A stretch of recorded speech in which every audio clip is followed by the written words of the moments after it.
Greetings and welcome to my dear Aquarians out there. This is Ron from Tarot of the Twin Sun. I am working here on the YouTube platform to bring forward a prognosis for a prognostication, look into the future for the month of May 2025 for the energy of Aquarius. This is anyone who has a solar, lunar, Jupiter, Mars placement in Aquarius, ascendant, moon, or any of the above. We can use the house placement to work for any placement. Okay, so the ascendant is what we're focusing on here right now.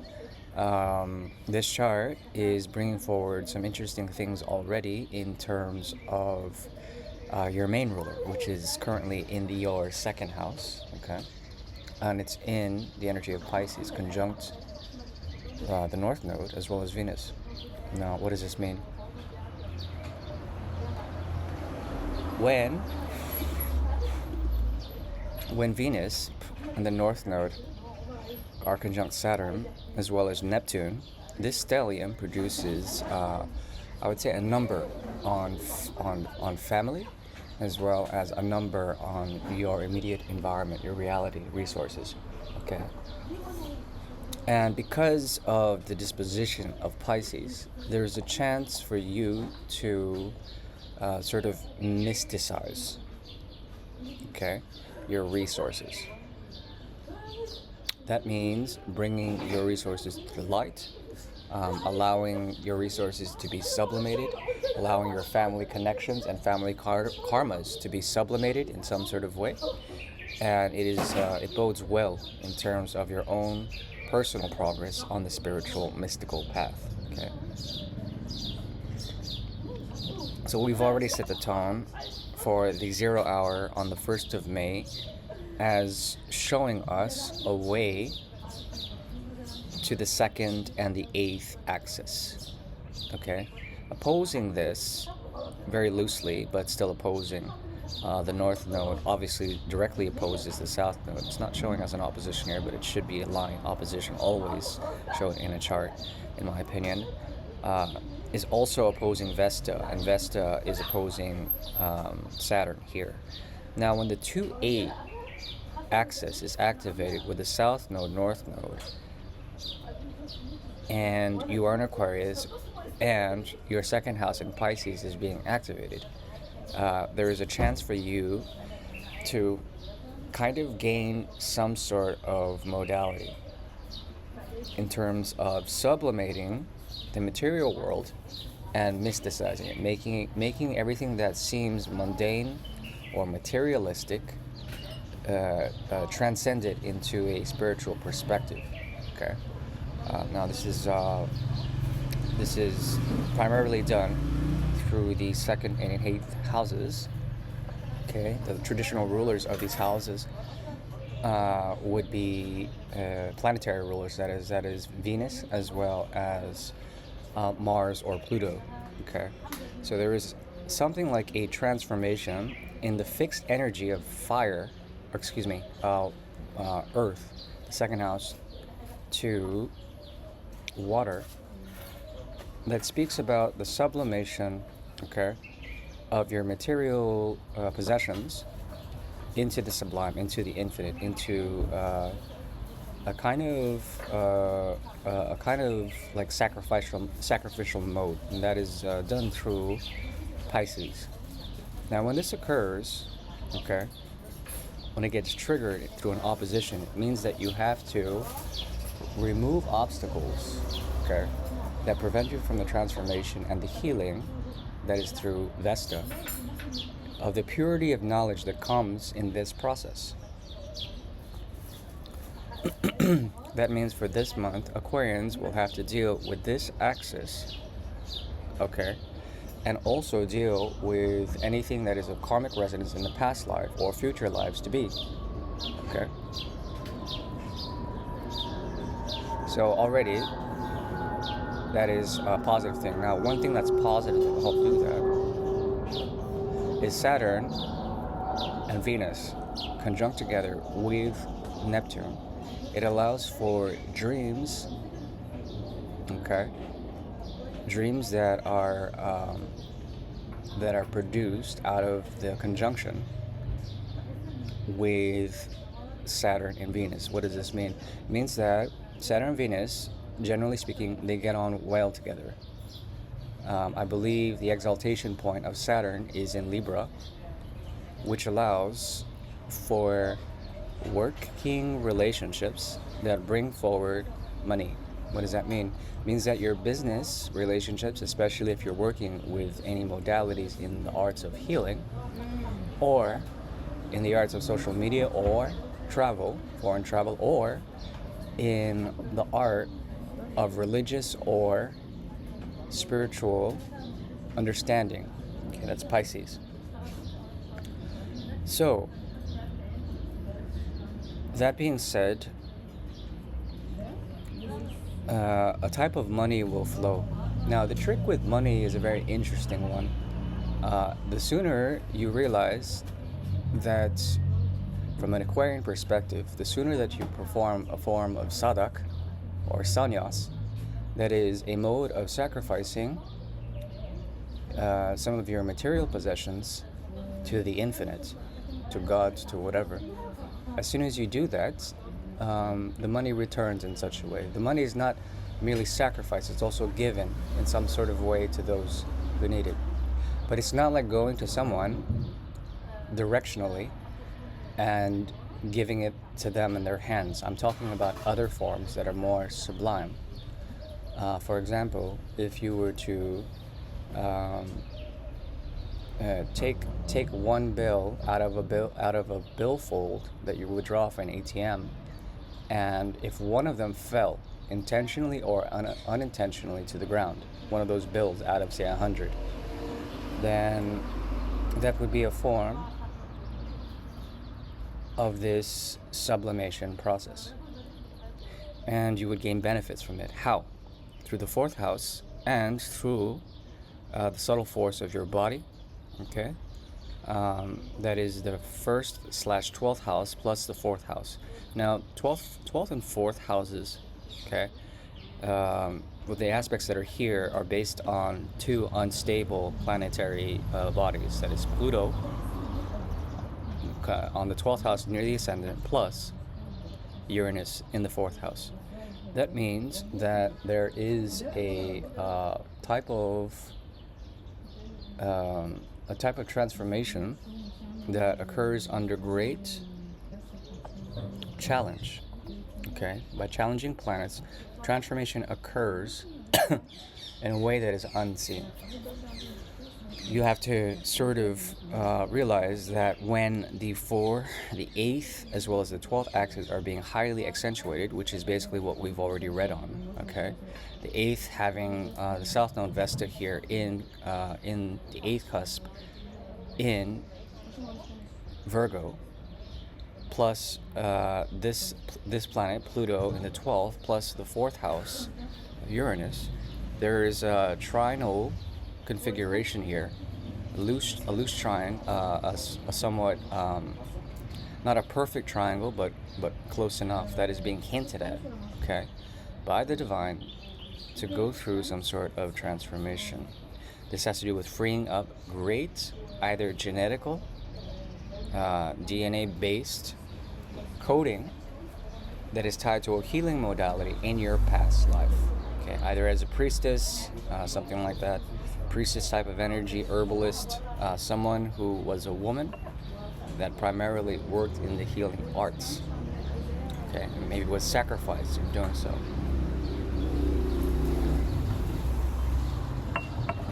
So, one way this might have panned out is in the perfection of ritual circumstances, of ritual protocol in the past. Okay? Meaning that if we take Vesta and the South Node conjunct, there is a chance that many Aquarius that I'm reaching out to now, shukran, they have this stimulation of the South Node of a past life in which they were a priestess type of energy. Now, there are a lot of past lives, okay? according to my research, somewhere around 100 to 150 is considered a lot of past lives in terms of the human experience and how many times we incarnate. At least that's what has been given to the twin sun.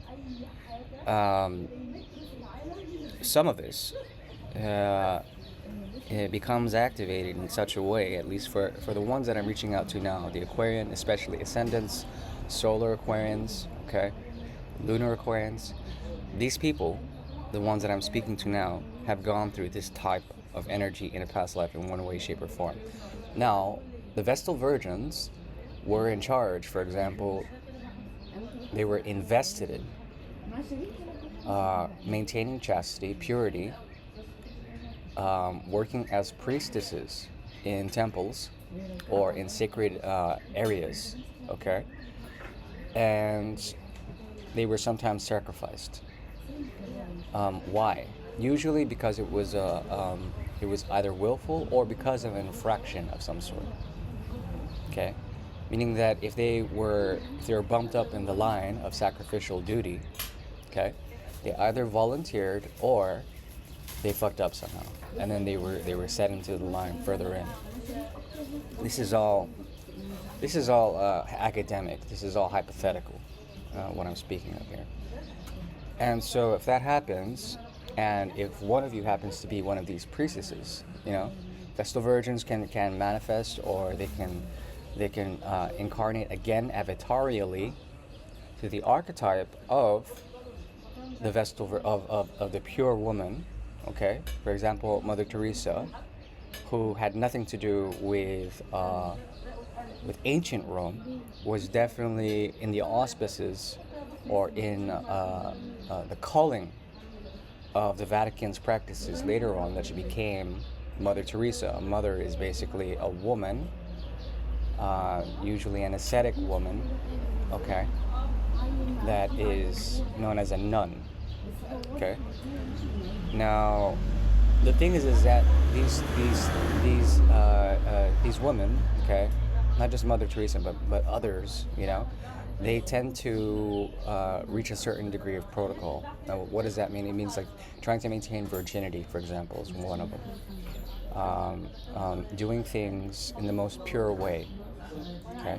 If something impure were to happen, then there is a chance that either karmically, by the conspiracy of the universe, that they would then the finger of doom, in terms of sacrificial right, would be pointing to them. But the thing is that most Vestal Virgins still accepted that as a form of duty. They saw no shame in it, and if it was their time, it was their time. Now, why did I say all that? When the trine of the 4, 8, and 12 are activated, the culmination point of that is the 12th house. 12 is the end of the zodiac. It is a type of death, but it's death through the transcendent form of emancipation that many spiritual Mahatmas, spiritual people, avatars, spiritual people in terms of their incarnation into into the human line, okay, as people who would be doing spiritual work. It's all shown through this cusp work of the 4, 8, and 12. In the Vedas, it's known as, this trine is known as the trine of moksha. Okay, and what is moksha? Moksha is freedom from the material world, becoming a sannyasi or a sadhak in Islam.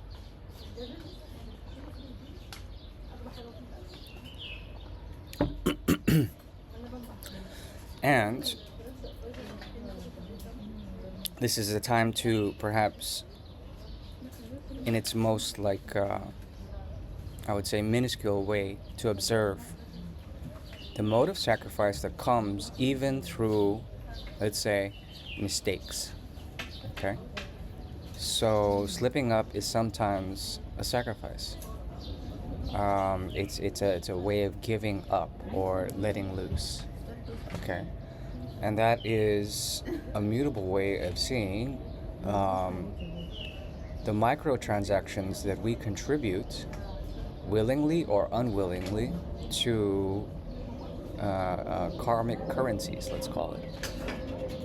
Okay. And perhaps that's something that we can focus on in this reading. Now, your ruler is Saturn, the traditional ruler of that cusp of Pisces. Okay, would be considered Jupiter from an Eastern perspective. We're going to use that. So we count houses. This is Bhavat Bhavan 1, 2, 3, 4. Houses away is the 5th house. Saturn and Jupiter are once again in contention. Again. Oh Lord. So this is the two rulers, the major rulers of the zodiac, coming into direct square and combining with the moon, okay, which was recently a new moon. 1, 2, 3 houses away, about two houses away from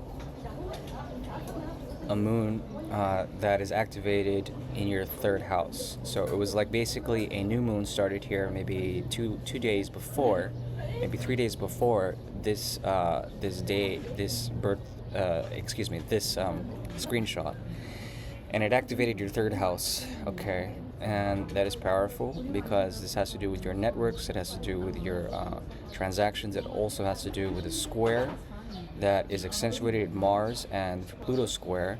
This is a time, generally speaking, of great difficulty when it comes to travel, when it comes to work and travel, when it comes to networks and travel, especially for Aquarians, because of Pluto, the Sun, and the Mars square and opposition. Okay, so it's not the best of times. We're focusing on all like the negative stuff that's happening here, as well as here this 2 and 5 square. So squares, there are a number of them. Plus this opposition of the 6 and 12 is very intensive. It's going to be difficult for travel, for one thing. Kind of difficult for work. Things might slip up in terms of communication, in terms of texting, all of that.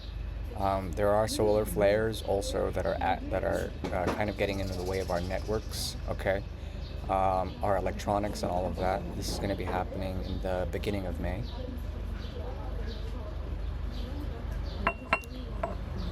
But when we talk about this square right here, from the 2 to the 5. Saturn, the North Node, Venus, Neptune, coming to contention with Jupiter and the North conjunction. So this, by the principle of Bhavat Bhavam, is a time to go 1, 2, 3, 4 deeply within, okay, and to reflect on family ties, on your direct relation to the most immediate world, when it comes to your business, when it comes to your money, when it comes to your time. How you do that is through the auspices of Moon conjunct Jupiter,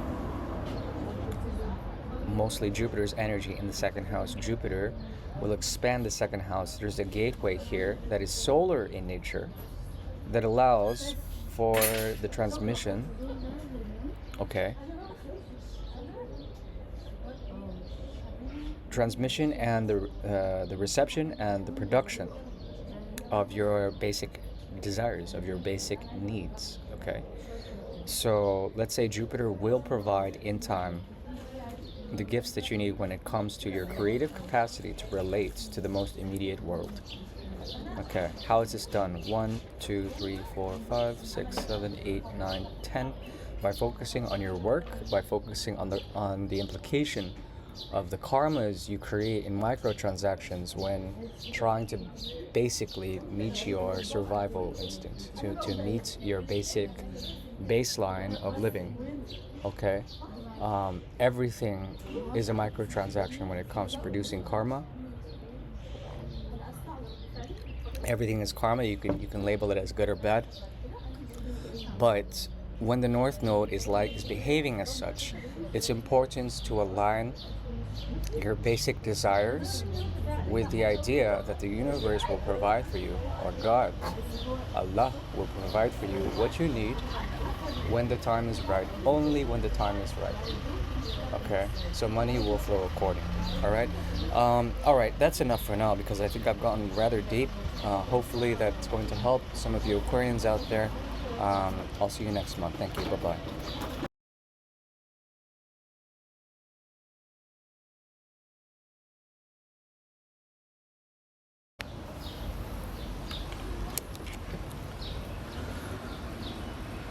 Greetings and welcome to my dear Pisces out there. This is Ron from Tarot of the Twin Sun. I'm working here in, Egypt of all places. Currently doing a reading for the month of May 2025 for the energy of Pisces. Welcome to your solar Pisceans, ascendant Pisceans, lunar Pisceans, etc. You can read this, you can take this reading for any placement in Pisces, stimulating different house placements. This is kind of a houses reading. We're going to get started with this and move through this month in terms of activations on the 1st of May. Okay, firstly, there is a new moon that stimulates your third house in Taurus a few days before this screenshot.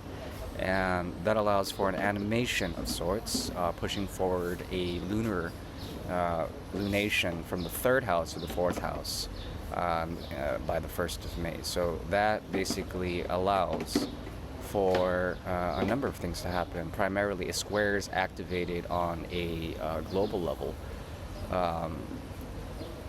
scoring up your third, 6th, and 12th houses. Now, this is for a first degree placement of the ascendant in Pisces. You can place any planet there and get the same sort of reading by houses.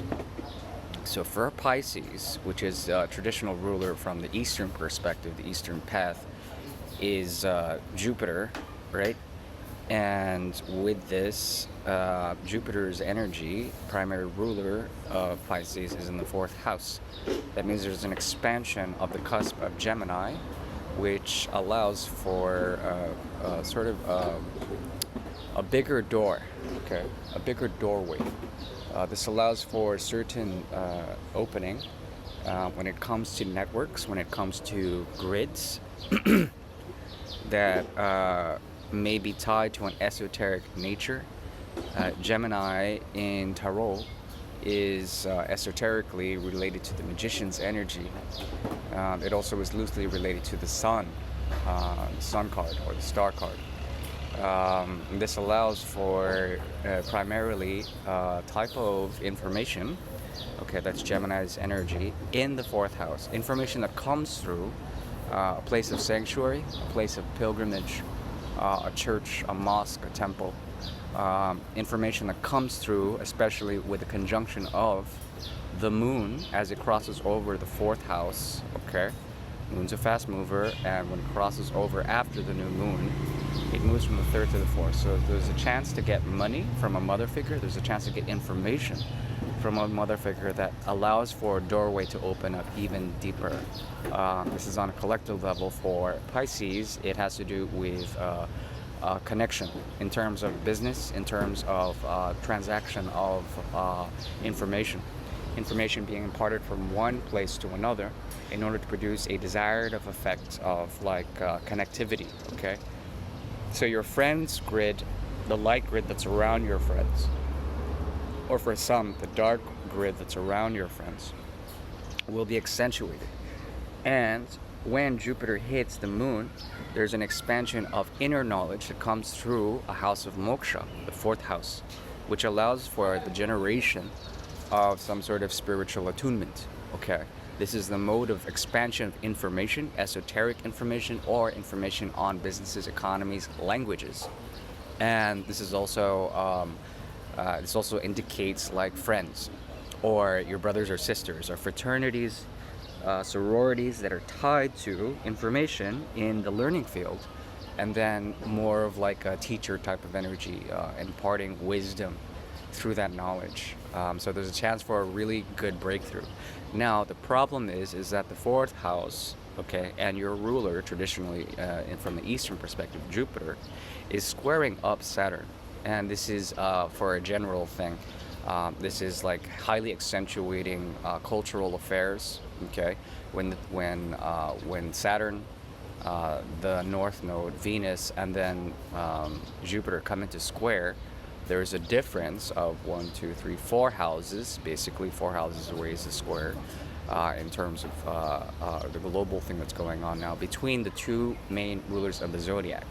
And Saturn is complicated with the North Node and Venus and Neptune, a stellium that activates for you in particular the first house, meaning that it's important, okay, for your mind not to be challenged by the downloads that you may be receiving now from your friends through the form of light language. Light language is basically the illumination between words and messages that are carried either through cryptography or through cryptography, which is basically like through glyphs or through like some sort of symbolic language of light, okay, that emerges, and it shouldn't confuse you. I mean, it shouldn't trigger you, but then the thing is that it'll force the North Node, Saturn, Venus, and Neptune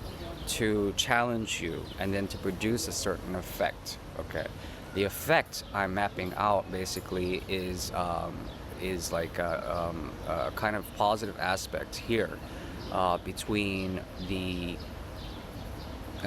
between Pluto and between Uranus. Now, Pluto and Uranus are celestial bodies that actually create chaos. So out of the chaos of spirituality, of the chaos of spiritual dimensionality, okay, and then this thing of like your third house being activated here in Taurus, basically out of the chaos of the world, you can sort of ground yourself and not participate in misinformation. And with the trauma, with the stuff, the complaints, the victimization, the victimhood of like certain people that are influenced by narcissistic lines or abuse systems, you will be able to see what they are dealing with and then get a bigger hand on the shifts that are occurring in the Aquarian age and also in the age of instability.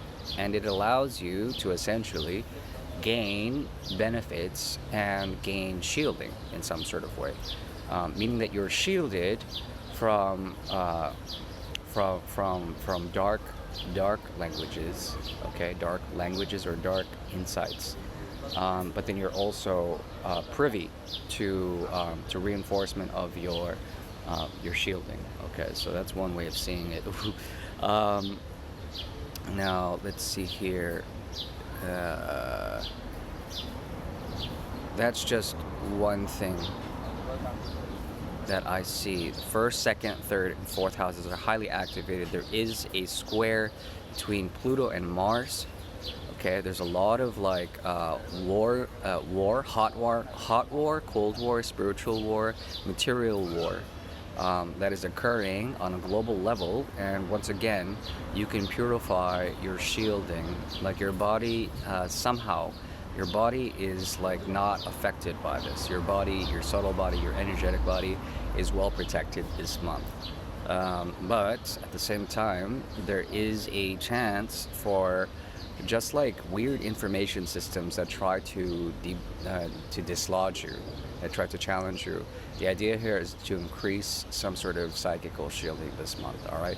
That's what I see with it, my dear Pisces. Hopefully that helps, that message finds you well. I'm going to stop here. Thank you for tuning in for the astrology through the twin sun this month. I do look forward to the next month where we'll be doing more of tarot. I might check in mid-month from Sahara, but we'll see about that. All right, hopefully that helps. Take care now. Bye-bye.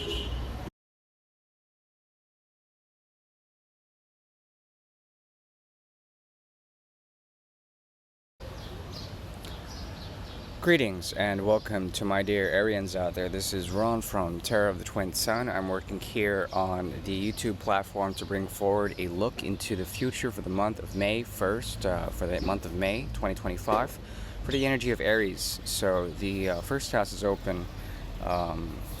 We also have Mars as a primary ruler of Aries that actually allows for this reading to go forward. Mars is a planet of action. It has to do with extroverted action, as opposed to Mars ruling over the 8th domicile, 8th house, which is Scorpio's energy. Scorpio is about subversion.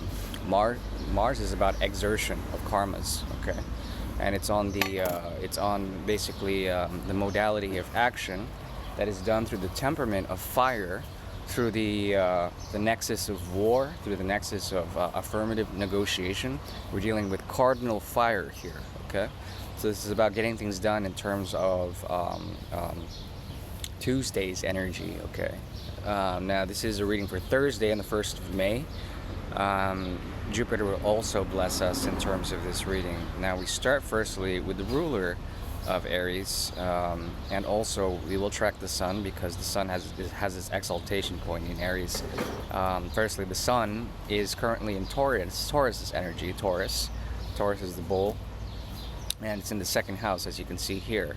Now the thing is that the exaltation point of the dispositor of Aries, which is Mars, or the exaltation point of it, which is the sun, basically it's coming under duress here in the 2nd house. As you can see, 2nd house is squared the 5th, up opposite the 11th, and then squared the 11th to the 2nd. So basically this puts a financial pinch in terms of independence, a narrative of independence in terms of a global nature, a global nature. That means that the Sun, Mars, and Pluto are squaring opposition to the Sun's which is the exaltation point of Aries, which is in your 2nd house. Now we can take Aryan ascendants, suns, moons, lunar placements, even Jupiter, Mars, especially Mars. Any placement can be placed on the 1st degree or the 15th degree of Aries, the cusp of Aries, and then the planet that's there basically can accentuate the reading through the filter of that lens, through the filter of that planet. Okay, so you can take this astrological forecast and apply it to any planet in terms of houses. You just put that planet in the 1st house. Okay, and then it shifts. But this is a reading for primarily Aries energy, and we're using the ascendant.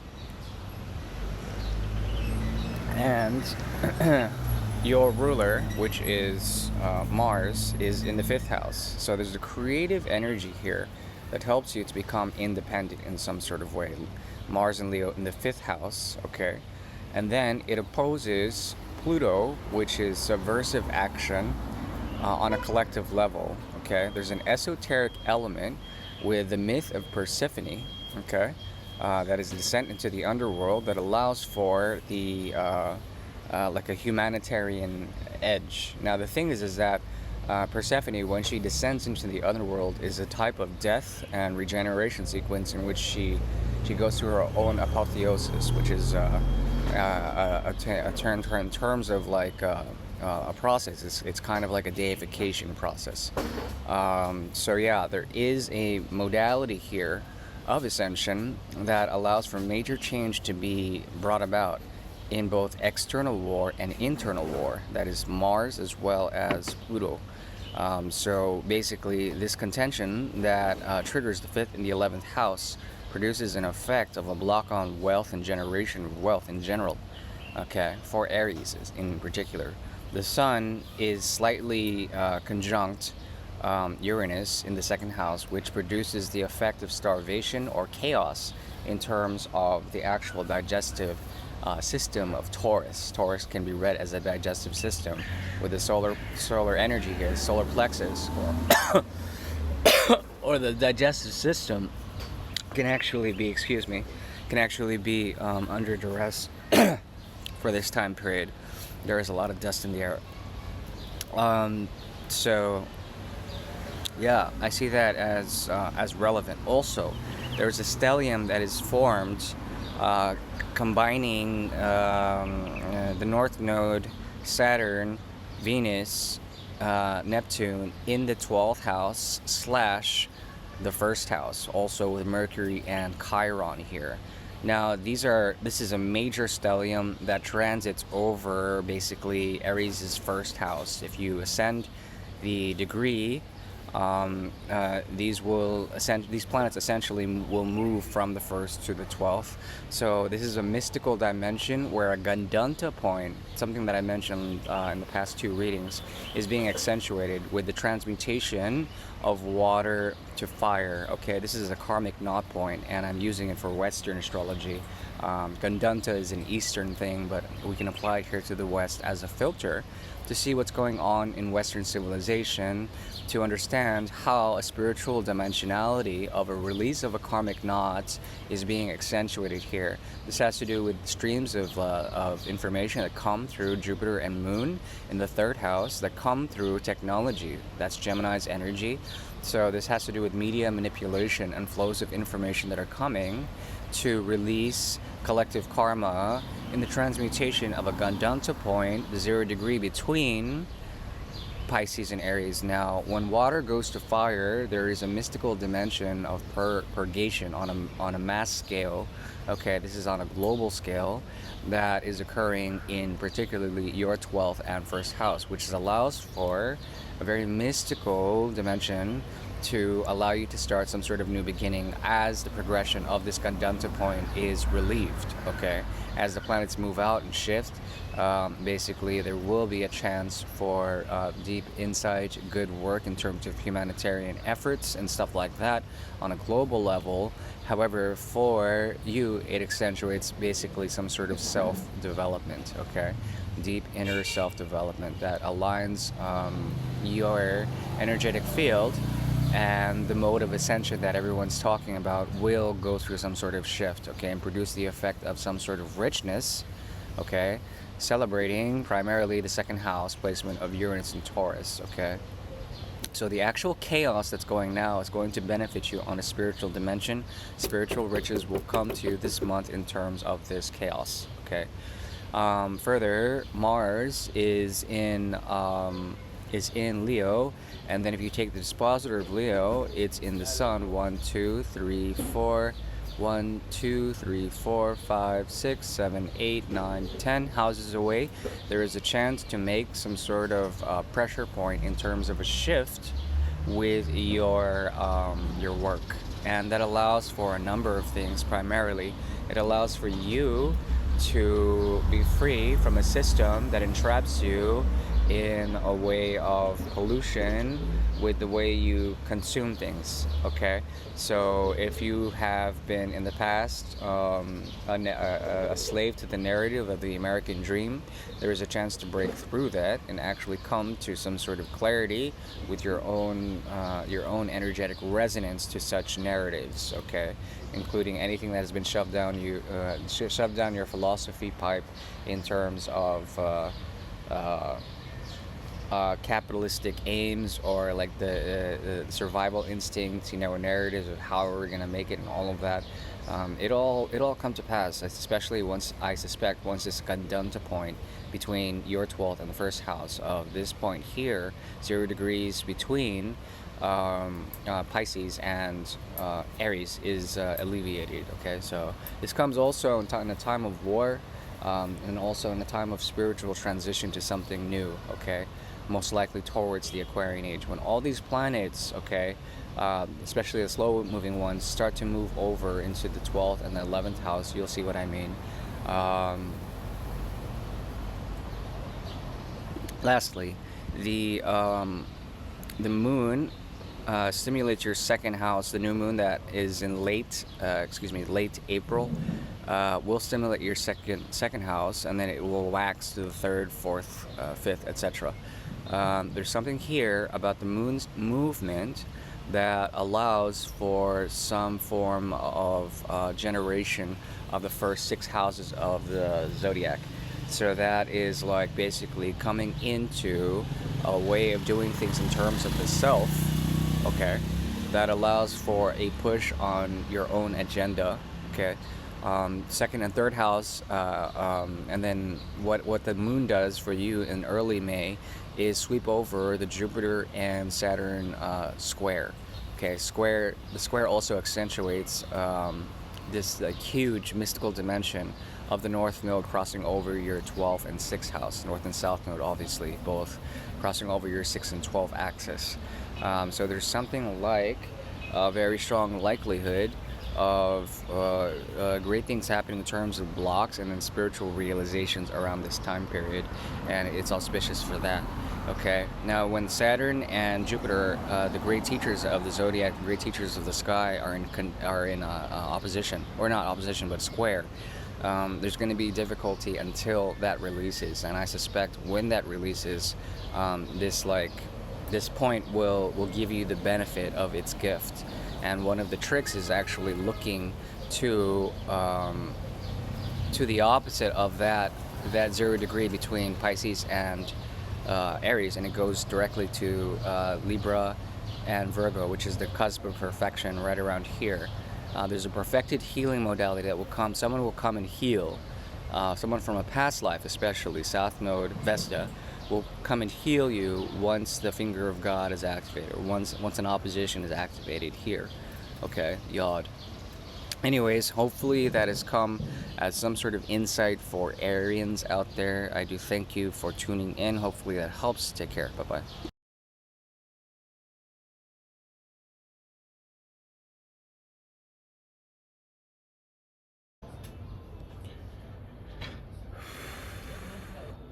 Greetings and welcome to my dear Taurians out there. This is Ron from tarotofthetwinsun. I am working here on the YouTube platform to bring forward a prognostication for the month of May 2025 for the energy of Taurus. This is a Thursday reading. We're allowing for Jupiter as well as Venus to come and bless this reading in terms of its ability to divine through the 9th and through the 2nd and 7th houses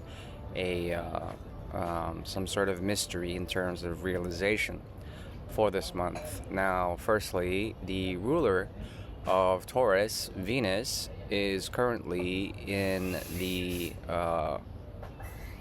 12th house, or your 12th house, in the energy of Aries. So that's an interesting stellium that is formed, crossing over the 11th and 12th, just over here, as you can see.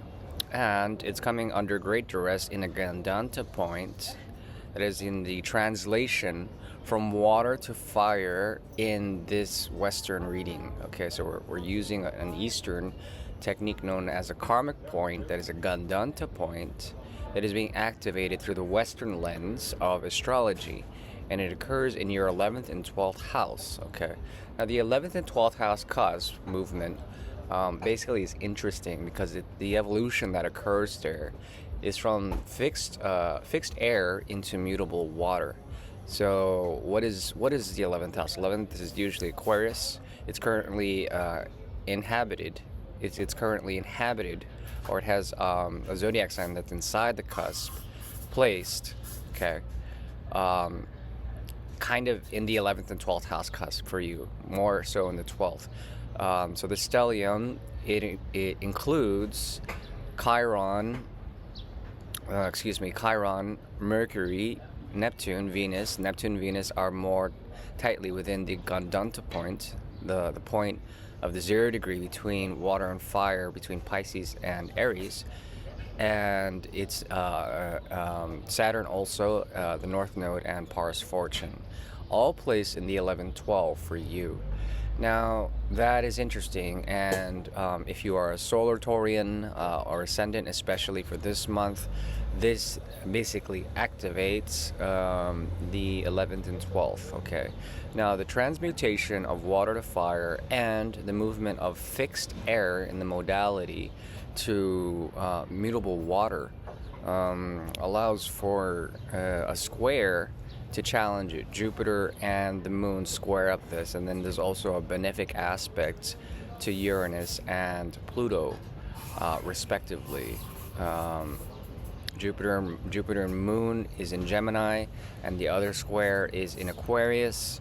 Pluto in Aquarius, plus, excuse me, not the other square, but the other aspect that gives it, some sort of nullification, is Pluto in Aquarius as well. Uranus in Taurus, and it gives a chance for, on a collective level, to remove or debuff any sort of structures that have to do with technology and our collective sort of abstract relationship to technology as a spiritual mode, okay? As something that we can either equip, use, utilize in terms of, let's say, grander spiritual communities. Okay, these spiritual communities are reworking wealth structures, wealth algorithms. Okay, second house Jupiter and Moon in Gemini, squaring that, and also it has to do with healing modalities, the divine teacher, the mystical path, the Aquarian age. Okay, all of this is like basically a major point of challenge and then ascension. Okay, it's important to also do the inner work to make sure that your actions and that the actions of others relate to this inward movement of purification. Okay, that's Mars in the fourth. Mars becomes an introverted actor, and it allows for a deeper understanding of the inner child, or perhaps allows for the solar energy of the Leonic constellation to purify anything that has to do with this karmic knot, okay? The Gandanta point. And this allows for more purification in terms of collective conscious spiritual communities that are going under new forms of knowledge or knowing in terms of healing modalities or technological prowess. Once again, the mirror of this point, the mirror of this collective point on an Aquarian mode of ascension, Aquarian way of seeing things, allows for a lot of purification. The transmutation of water to fire from Pisces to Aries allows for the pathway of the Fool that comes from the Martyr, okay? So when the Fool turns into, when the Fool evolves, when the Zodiac begins again in your 11th and 12th cusp, there's a chance that that some of the things that you're working on, some of the relationships that you're at, have this comical jest, or at least there's an allowance of sacrifice when it comes to those relationships or those roles, and then it allows for some sort of evolution. Okay, House of Houses, right? Principle of Bhavam. We have Venus in Aries, in Aries. And then the main ruler of that is Mars. So what is Mars doing? It's going to the fourth house. That's 1, 2, 3, 4, 5 houses away. There is a chance once again for this double purification energy through the solar disposition of Leo, plus the sort of the mode of it would be through the fourth and fifth sort of houses somehow. Whatever is happening here, there is inner work that allows for a double purification of the inner world of the child that is restrained, the child that's still inside the box, something like this. This allows for some form of translocation of that energy, if that makes any sense. Basically, what I see here is a chance for, on a collective level, the restructuring of Saturn and Venusian, okay, relationships, work relationships, and allowing those to transform through the 11th and 12th house cusps, allowing for purification of some sort. All right, hopefully that allows some sort of look into the future for all of you Taurians. Wishing you very well this month. Thank you. Bye-bye.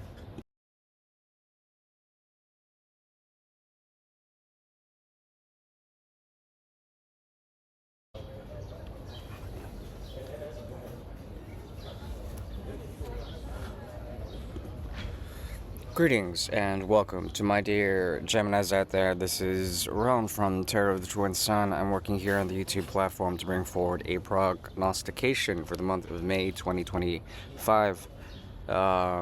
Gemini is the holy door. It is the divine gateway, is the greatest portal. The third house is a misunderstood house, and its opposition and yod formation to the ninth and around the 10th and the 11th is 10th and not 10th, the 11th, 10th and the 8th is an esoteric secret. Okay, it has to do with abstract structures that can be ascertained through the archetype of the magician and the archetype of the lesser priest. Okay. So Gemini is a pathway of initiation, and the door that opens is one of initiation when it comes to the third house. Now, we allow for Mercury to come and guide this reading for the month of May 2025. Currently, Mercury is forming a gigantic stellium. It's a gigantic stellium in the 10th and 11th cusp. Away from Gemini, and we're reading from the ascendant. You can place any planet into the ascendant and read it accordingly. I recommend to know your birth times to allow for the deepest rectification of transit readings. And Mercury, your ruler, is currently once again in that stellium, and it's kind of leading the stellium. Chiron I would consider to be a leader in terms of this.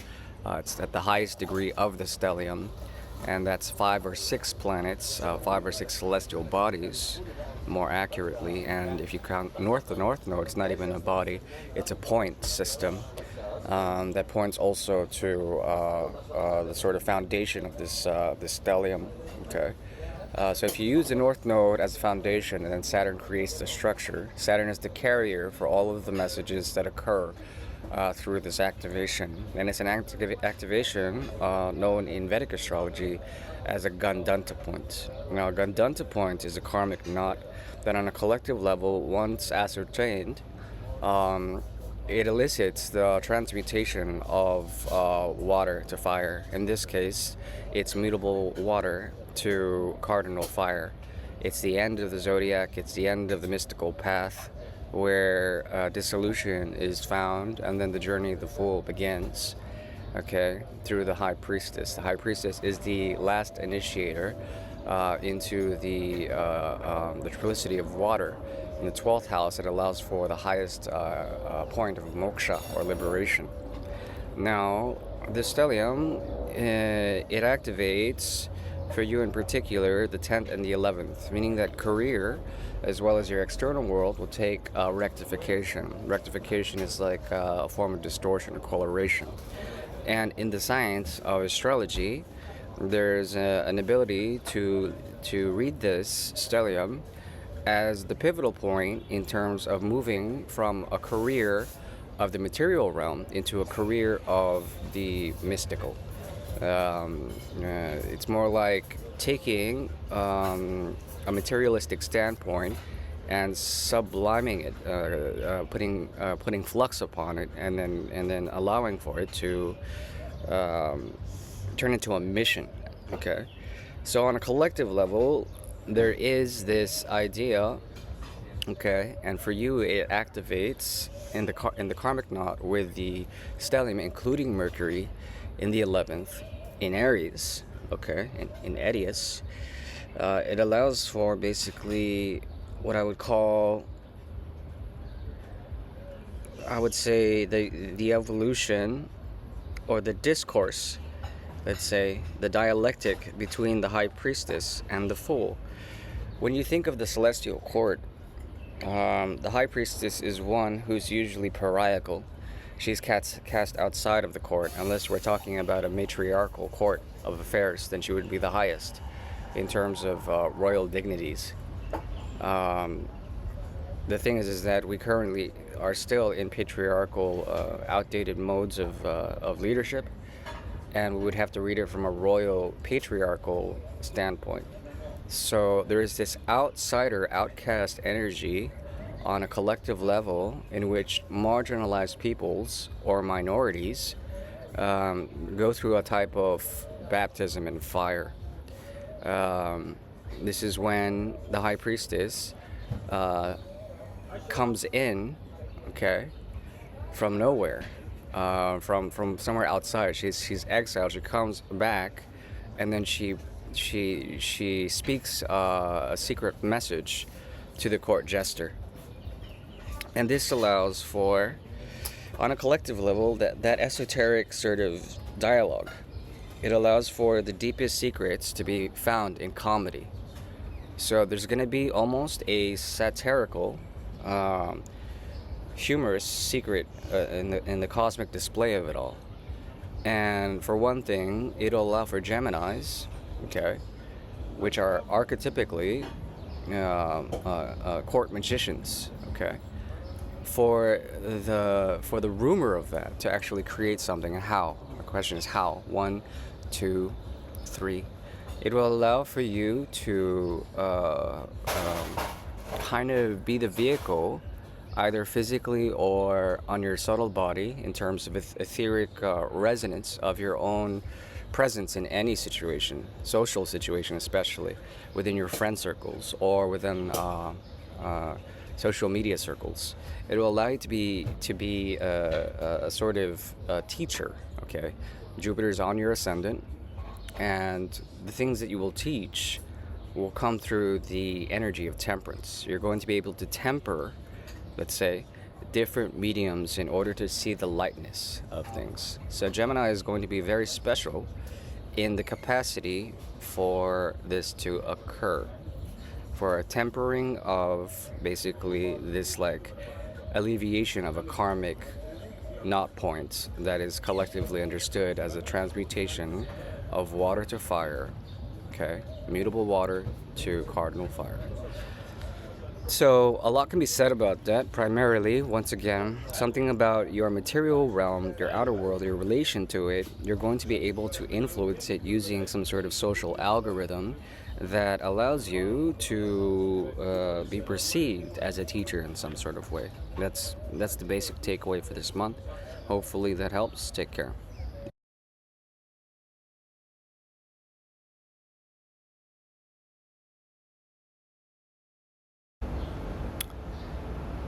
Greetings and welcome to my dear friends, my dear Cancers. This is Ron from tarotofthetwinsun. I'm working through the YouTube application, and we are here on the platform to bring a prognostication, a look into the future for seeming events that may occur in May, the month of May 2025, for the energy of Cancer.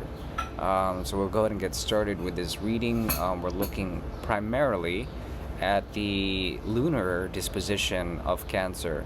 You can also read this through the ascendant, the sun, the moon, Venus, any planet really placed at the first degree. We're going to be reading from a first degree here on the 1st of May 2025. Now, firstly, there was a new moon, let's say 3 or 4 days prior to this screenshot, maybe 3 days. New moon in the 11th house for Cancers, especially Cancer ascendants. And this creates an interesting dynamic at the beginning of May that allows for you to be sort of service in some sort of way. The sun is currently in your 11th house, slightly, in relation to Uranus, not so heavy in Taurus in the 11th house. Okay, and that means that it's going to be a challenging time, at least on a global level, in terms of the 11th, 8th, and 2nd axis. These are challenge houses, challenge positions here, shown by this square and opposition. Opposition square, double square. And because of this, it might be difficult to deal with the egos of others, especially when it comes to the work that you're trying to produce out there.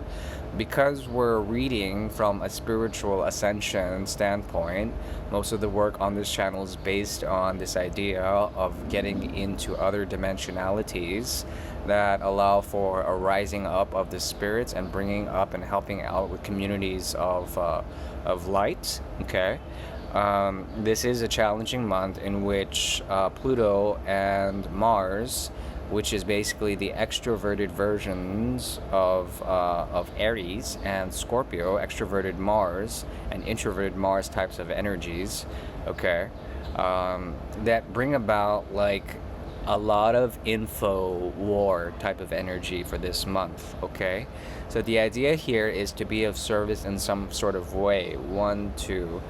This allows you to bring forward familiar connections as well as realities, material possessions, flows of money that are generally speaking positive in terms of your lunar disposition.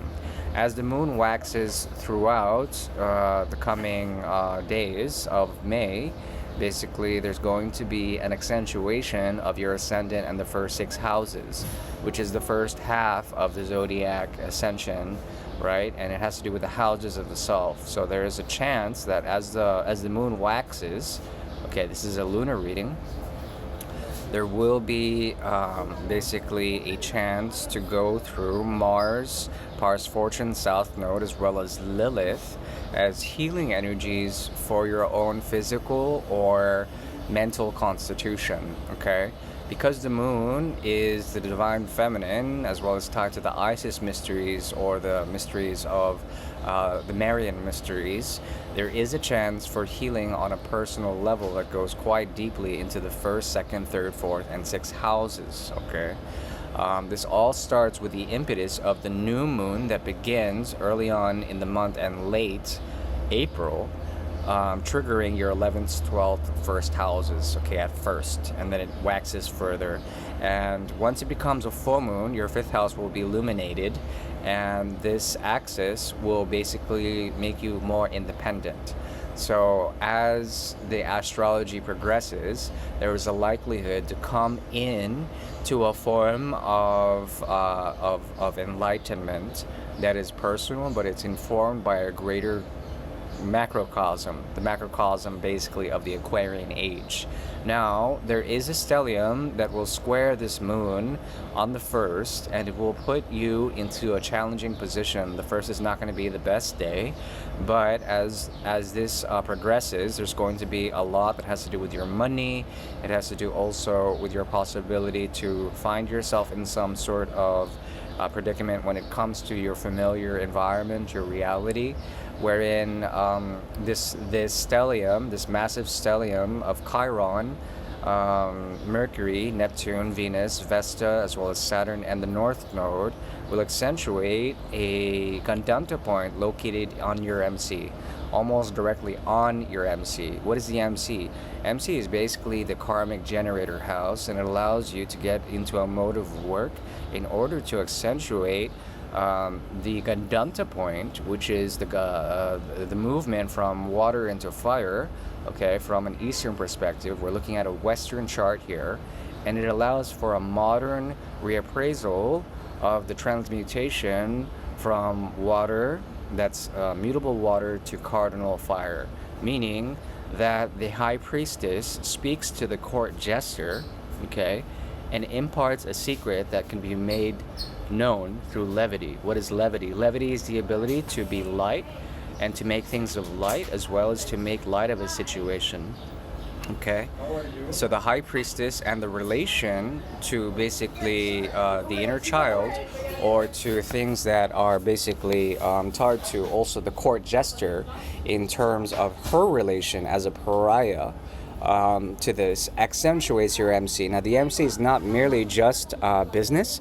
It also has to do with career and the ability for you to be aligned more with a career that would allow for you to basically define yourself through that lightness. Okay, so it's a very interesting reading we have here, very esoteric. Hopefully you can pull from that what you will. Sorry for the ambient noise, but we'll go ahead and move on to the next sign.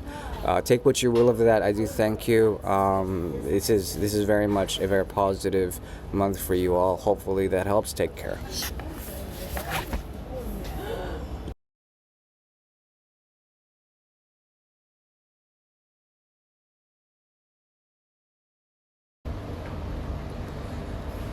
Greetings and welcome to my dear Leos out there. This is Ron from Tarot of the Twin Sun. I'm working here on the YouTube platform to bring forward a look into the future for the month of May 2025 for the energy of Leo. The fifth house is open, solar energy comes and hopefully infuses this reading with light, the light of consciousness. Firstly, the ruler of Leo, which is the sun, is being tracked in the energy of Taurus. There's a 10th house activation, especially for Leo ascendants, okay, that allows for an interesting sort of double square and opposition. So it's really important to sort of, I want to say, be careful of your actions. And also be careful of like the way you are being perceived immediately. Like for some reason, you're serving as a triggering agent for most people, and it's in the energy of the fixed signs, okay, including, I would argue, Lilith. So there's like a super huge square that is activated the first and early parts of the month that have to do with this energy of basically a square that occurs, double square, that occurs with the Sun, Pluto, and Mars's energy. Now, this is on a global level. This actually pertains to, well, for one thing, a lot of like aggressive energies that are untempered. So it's kind of a triggery month for a lot of people. And with Mars in the ascendant, basically, it's like your aura will naturally trigger people. The way you are first seen in first situations where you're going to like a public room, right, full of people, like a cafe or something, you start to trigger rather indirectly, but then it's seen as a form of aggression, people in general. So this triggery type of energy is not the best, at least in the early part of the month. What is a more interesting aspect and complication slash aspect is the Gandanta point, that is the activation of a water house to a firehouse, and that's from the energy of Pisces into Aries here in the 8th house cusp, okay? Saturn, Vesta, Venus, Neptune, they're all making this really powerful conjunction here in your 8th house that allows for downloads that occurs on relationships where you trigger people and then they kind of transform or shift in a quantum way, and it allows for basically gifts of research, gifts of like the occult that come through the energy of primarily Pisces, Saturn and Pisces. And furthermore, the square that occurs between the two great teachers of the sky is happening in the 11th and 8th houses, Jupiter and Saturn squaring up, and also forming a square to the moon as the moon progresses from your 10th house. Now, here's the thing.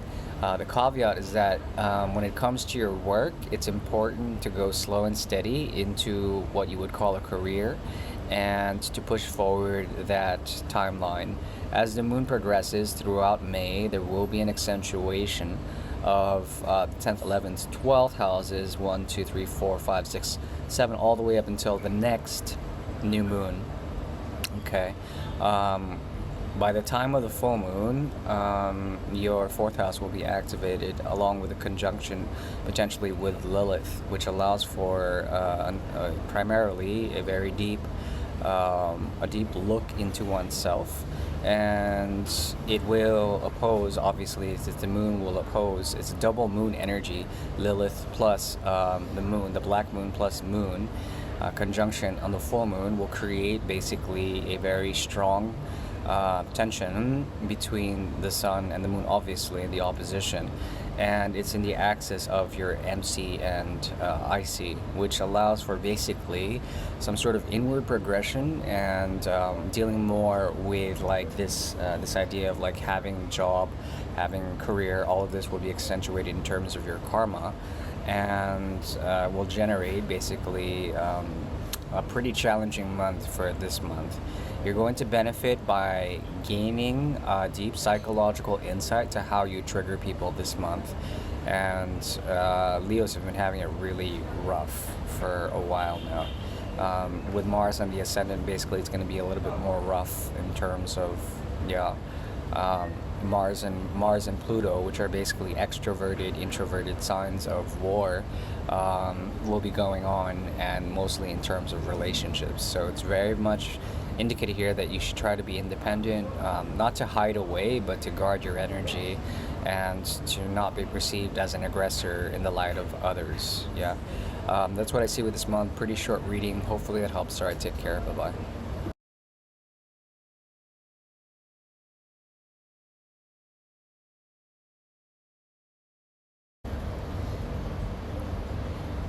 Greetings and welcome to my dear Virgos out there. This is Ron from tarotofthetwinsun. I'm working here on the YouTube platform to bring forward a look into the future for the energy of Virgo. This is for especially ascendant Virgo suns and Virgo moons, etc. We're reading here at the first degree of Virgo for a screenshot that's on the 1st of May 2025. This will be a look into the future for the month of May. Firstly, a new moon actually starts in your 9th house late April, and this puts into events some very powerful activations: the 9th, 10th, 11th, 12th, 1st, and 2nd, 3rd, up to the 3rd house, basically until the moon triggers a full moon in Scorpio come a few weeks into the month. So basically there's going to be a culmination of this new moon that activates your 3rd house away from the 9th. And this is also addressing a square formation, okay, that is also creating a square to Mars, Fortune, and Lilith in your 2nd house. So it's like almost a full square, and basically it is an opposition also between Mars and Pluto that is being accentuated in the 12th, 9th, 6th, and 2nd houses. What does this mean? It means that it might be difficult in terms of actions that the spirit realm will be taking in terms of your work, and stuff about your daily routine is becoming shifted, allowing you for a challenge to jump from one timeline to another in a quantum way. And this is all provided that the double square is activating also, a square between Sun and Mars, the 9th and 12th in Taurus and Leo, plus another fixed sign of Aquarius, Sun and Pluto squaring up. So what does this mean? There's going to be a challenge when it comes to your work. You're going to be asked, or rather guided, by solar information that comes from the other side. And this solar information is rather intense, and it also is accentuating some skills that you may have, okay, when it comes to travel of some sort, whether it's travel in terms of the intellect, the intellectual mind, but also travel in terms of the astral realm, or literal travel. Travel will be somewhat not recommended during this time period, especially early May for Virgoans in particular. And on top of it, your ruler, Mercury, is forming a massive conjunction stellium with a number of planets, including Neptune, Venus, Vesta, and Saturn, and the North Node, all encompassing your houses of relationships and sublimation, the 8th house, the esoteric house.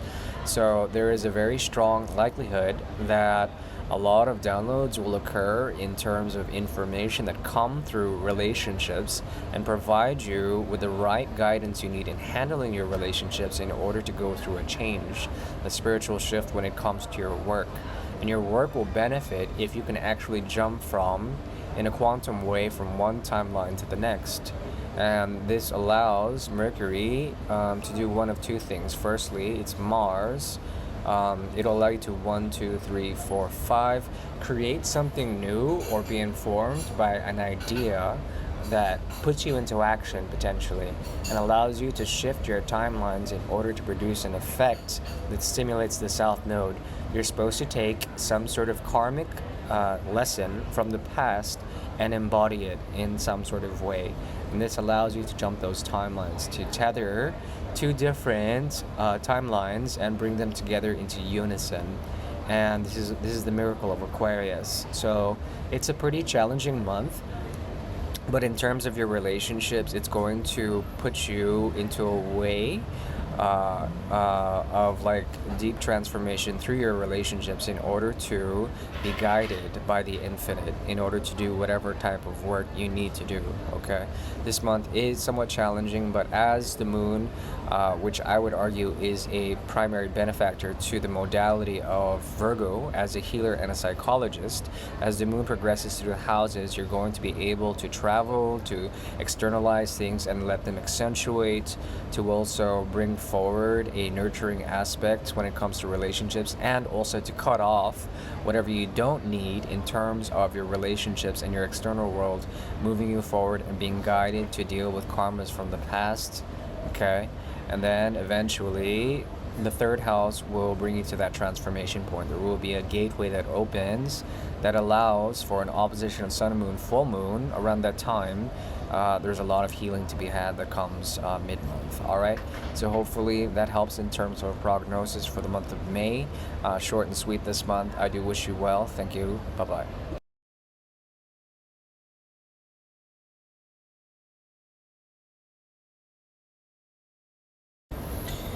Greetings and welcome to my dear Libras, my loyal followers, my Venusian brethren and sisters.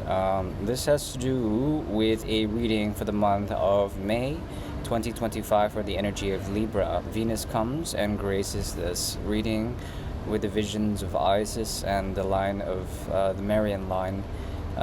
We look to this month with optimism as we track Venus and a conjunction stellium of all these planets in the 6th and 7th houses on your descendant.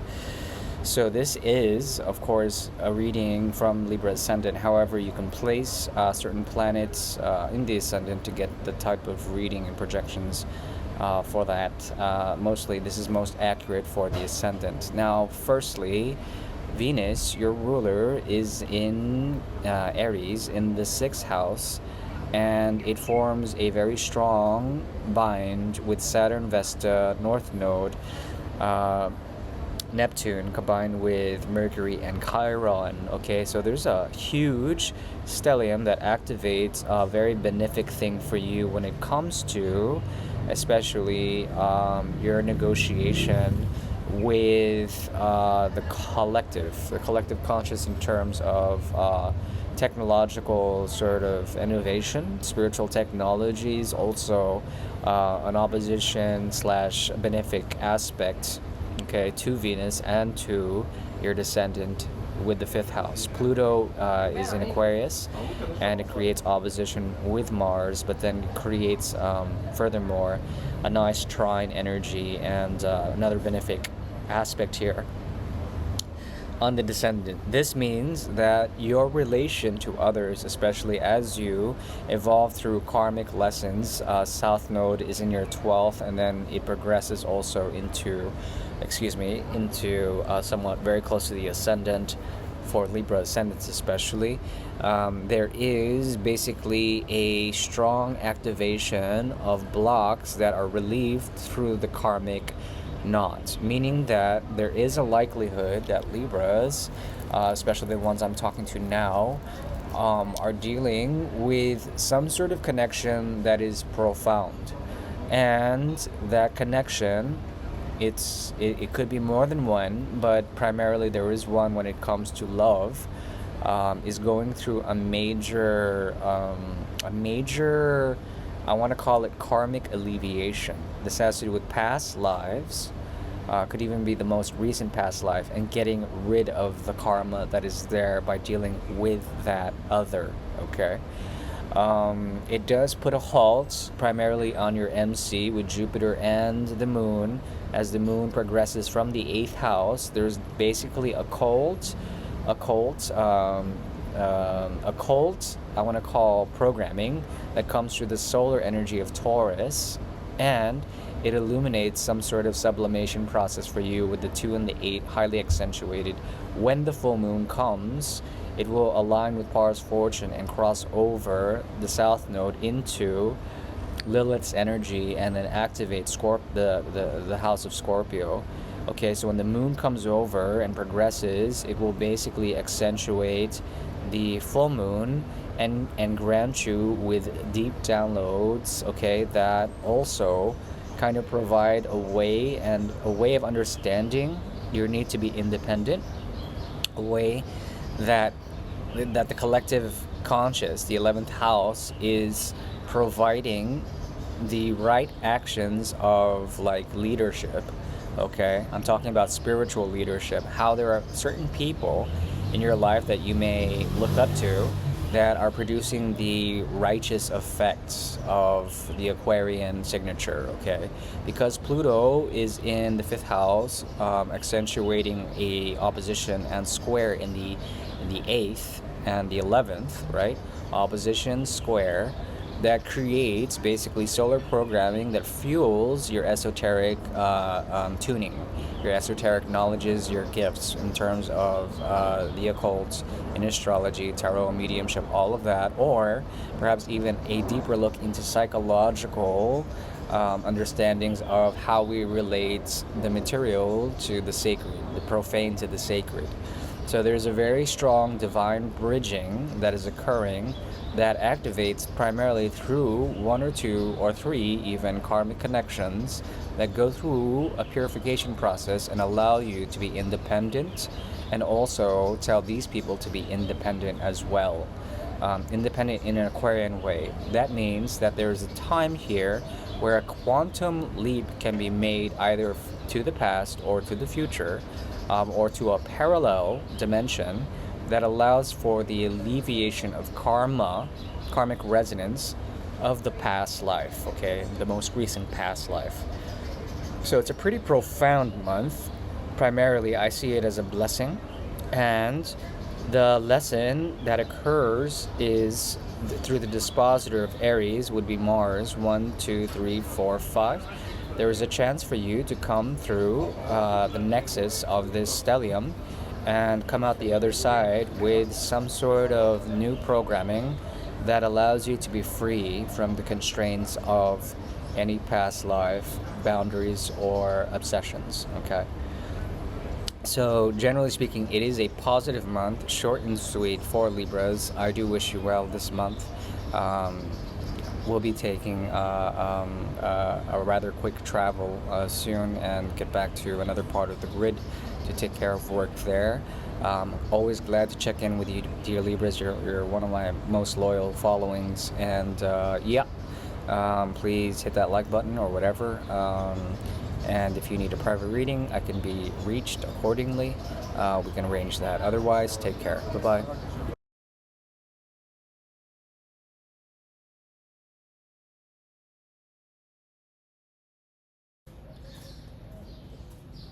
Greetings and welcome to my dear Scorpios. This is Ron from Tarot of the Twin Sun. I'm working here on the YouTube platform to bring forward prognosis, a prognostication into the look of the month of 1st of May, the May month of 2025, and this is for Scorpios. You can use the ascendant, any planetary placement to read this reading. We'll go ahead and get started. So the traditional ruler and then the Western ruler, we're going to look at both. Firstly, the energy of Mars is in the 10th house, which stimulates the house of karma, the house of work for you in particular. And it creates an interesting square formation with the 10th, 7th, 4th, and a little bit of the ascendant. If you consider Lilith in the square formation, it would be Mars squares up the Sun in Taurus, squares up Pluto in Aquarius, and this is the energy of Leo. So it's a fixed elementary square, okay, that stimulates basically a process of dealing with the outer world, going out there, transforming, making potentially a quantum leap to alleviate karmas. People are showing up, generally speaking, people in the outer world, especially in the early month, are generally speaking acting abrasively. So this comes into contention and stimulates a full moon that happens later on in the month that will sort of bring forward a relationship dynamic, and then Lilith takes over and does her job in terms of you sublimating that connection, okay? This has to do with the material considerations, the energetic considerations also, that you are contributing to a main relationship. And that is going to be accentuated with the square, okay, that is occurring now. So things are being set in motion where your relation to the other through the 7th, 8th, 9th, 10th, 11th, 12th houses will be accentuated this month, okay? And primarily it will be triggered through the moon, the new moon that starts late April, happening with a square from the 7th to the 10th, that basically allows for the moon to progress from the sun in the 7th in Taurus, okay? So it's a new moon in Taurus that progresses and then waxes over to the full moon in Scorpio. So this is an interesting tracking of your ability to deal with service towards others, yet other people are going to be coming in abrasively, and they're going to have a lot of very powerful kind of like laser vision. They're going to be key manifestors. They're trying to lead something, but it's kind of like they really dishevel, or they really sort of make it unstable for a lot of people in general. Yeah, so watch out for those people who will go out there and trigger you and others for fun. Really, it seems like. So it's interesting because a lot of creative media around this time, okay, will be highly colored by solar energy in Leo. When Mars hits this, then it's like there's like this outlet of media or outlet of artistic representation that is like describing a burn situation of some sort. It's a very interesting reading. Now, your modern ruler, which is Pluto, is in the 4th house in Aquarius. When Pluto's in Aquarius, there is a chance for a very subtle, but I would call it a subtle multiplication of quantum leaps that are occurring this month for a lot of people on a global level. Pluto is definitely one of the rulers of Scorpio, and it having this ability to stimulate the double rectification of Aquarius allows for quantum jumps. Okay, what are quantum jumps? The ability to notice timelines and to sort of unify them, or to move them, or to jump from one to another in terms of your own time and space into another. Okay, so and then into another. There's a very strong chance that deja vu and coincidences will happen, but then because of the square formation, it's going to be like very quick. Now, some of the blessings that occur here happen to do with this stellium that accentuate your 5th and 6th houses. If you're doing a practice, some sort of creative practice, there's a likelihood that very deep gifts will come into your practice, and you're going to benefit from those, okay? Yeah, and also the transmutation of fire to water to fire create a very interesting dynamic, one that's primarily based in the stellium of Saturn, Venus, Vesta, North Node, Neptune, and maybe even Mercury and Chiron in the fifth and sixth houses. So there's a chance to come into blocks with creativity, but then those creative blocks are important for you to make the quantum jumps, okay, that allow for you to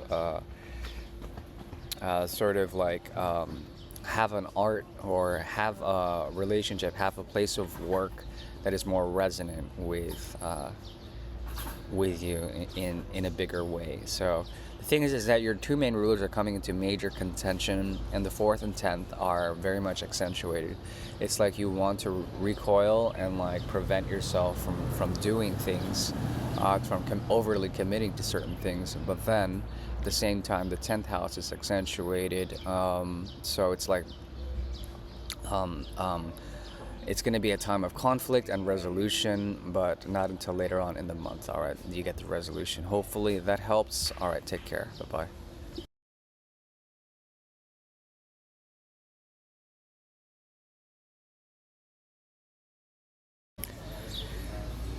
Greetings and welcome to my dear Sagittarians out there. This is Ron from Tarot of the Twin Sun. Welcome to the channel. I am working here on the YouTube platform to bring forward a look into the future for the month of May 2025. We're using Jupiter as a point of reference. It's currently accentuating the 7th house away from the cusp of Sagittarius, which is interesting. It means that, for one thing, there's going to be a gateway in which your soulmates can travel from one timeline to another. This is an interesting accentuation of energy, in which your ruler also will follow Mercury, which is currently in a 1, 2, 3, 4, 5, 6, 7, 8, 9, 10, 11. Currently like 10 or 11 houses, more like 11 houses away from Jupiter. Okay, and Mercury is also creating a tight, well, kind of loose but then tight connection with a stellium that includes the North Node, Saturn, Vesta, Venus, Neptune, Mercury, and Chiron in around the fourth and fifth houses. Okay, so what does this all mean? It means that Jupiter is going to teach a lesson when it comes to a hard lesson, I would say. It's a square aspect towards the stellium of the other teacher of the zodiac, which is Saturn. And Saturn's relation, okay, to Venus and all these other planets basically create a healing modality or a healing program, okay, that spans your fourth and fifth houses, meaning that inner work is eventually going to come to a type of fruition. There's a chance of purification when it comes to the energy of Pisces and Aries, and the translation of water to fire creates basically a purification of the inner world and its relation to a creative process. Okay, it's a movement from a lunar mansion to a solar mansion, from the fourth to the fifth houses, and it comes into contention with Jupiter. So that means that basically you're going to be coming into soul lessons through karmic or soul contract relations. Okay, and they're going to teach you a lesson about how to move from one timeline to another. This is very much a quantum jump reading this month because of this huge stellium that creates a square, okay, to the moon and to Jupiter. And in the previous month, late in April, there is a new moon that basically triggers your sixth house. There's kind of like a block that allows for some sort of transformation through the divine feminine moon in the eighth house. As it moves, the moon will go into different houses away from the sun, right? New moon, 6, 7, 8, 9, 10, 11, and then 12. It'll eventually, the moon will come to Lilith in the 12th house in the cusp of Scorpio, activating for you a sort of tension and release when it comes to work, and on a global level, when it comes to the work of others, dealing with the sublimation of the material realm into the spiritual realm. So it's a pretty profound reading, because there's a chance for you in relation to the world to come to a type of healing up on work karmas, especially your daily routines. So your daily routines are going to come into a main focus, okay, your work in the first half of the month. When the moon goes to full, there is a very strong likelihood that a major transformation would occur, and then the moon goes to the first house. There's like a downloading that's happening in the first 2 weeks, and then when the full moon happens, that download is complete. It goes to the first house, and then you are allowed to embody whatever jumps or shifts that you have taken, okay, early on in the month. Hopefully that helps. Short and sweet this month. Thanks for tuning in. Take care now. Bye-bye.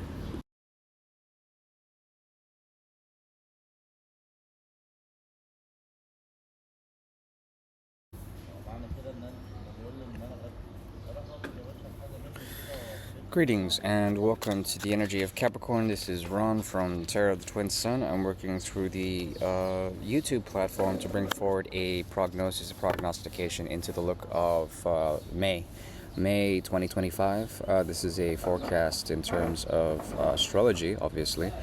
And we're looking into the month to track primarily the interesting stellium of Saturn, which activates for you your IC, which is basically the opposite of the MC, right?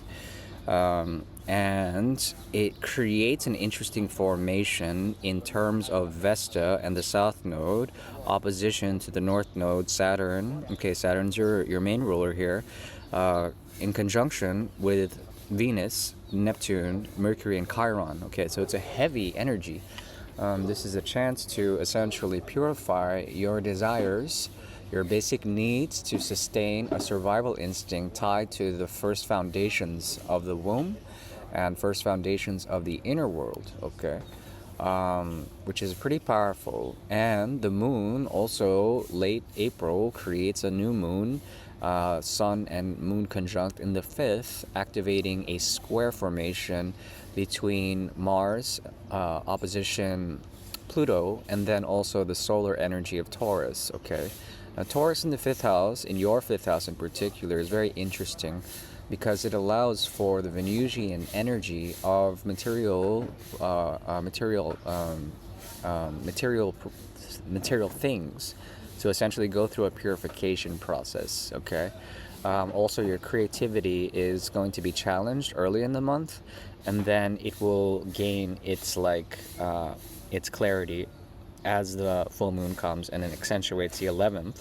The moon will move from the sun through the different houses, 5, 6, 7. It's going to be in the 7 on the 1st, 8th, 9th, 10th, 11th. So when the full moon comes, basically, there's going to be some form of download in the 11th house, Scorpio. It's like an esoteric download. And then you have a guide that shows you the polarity and the intensity of war, okay? 8th and 2nd houses. This material war basically leads to a type of deep shift, and it all starts with the IC. So it's very much important for you, through the IC, to go to your network, the most inner network inside of you, to see who's a part of that network and to work with it in terms of relationships, in terms of like taking your desires, taking your media outlets, you know.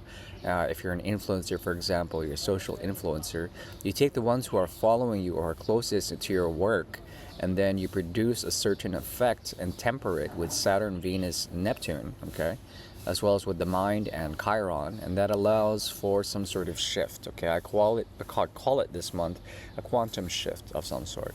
This is your ability to use your inner world and to shift over, or at least to observe through the astral realm other possibilities in different timelines. And you know, when it comes to multiplicity and the idea of the multiverse, there's an infinite amount of those dimensions, you know. So you can go ahead and do the inner work to look into that. Trust the grids of light. It's important to sort of check your connections. The moon is accentuating for example, the 7th house on the 1st, and that allows you to see on the 1st of May who you really resonate with in terms of soul contracts or karmic energies. Okay, so a lot more can be said about this month. Primarily, your ruler, which is Saturn, is in Pisces. Okay, and the dispositor of that on the traditional scale is Jupiter. Now the thing is that Saturn and Jupiter are in contention in this month. They have been dancing in and out of square formation for a while. And when this happens over a sustained amount of time, because they're slow movers, Jupiter allows you to have some sort of, well, primarily it's going to be a kind of block when it comes to you feeling at home at a place of work. So this block will be relieved once Jupiter acclimates to Gemini. So the work that's being done in the inner world will purify through the transition of Pisces to Aries, the inner child. It will purify the inner child, this whole transit, okay? And allow the inner child also to quantum leap into other dimensions. All right, hopefully that helps. Take care. Bye-bye.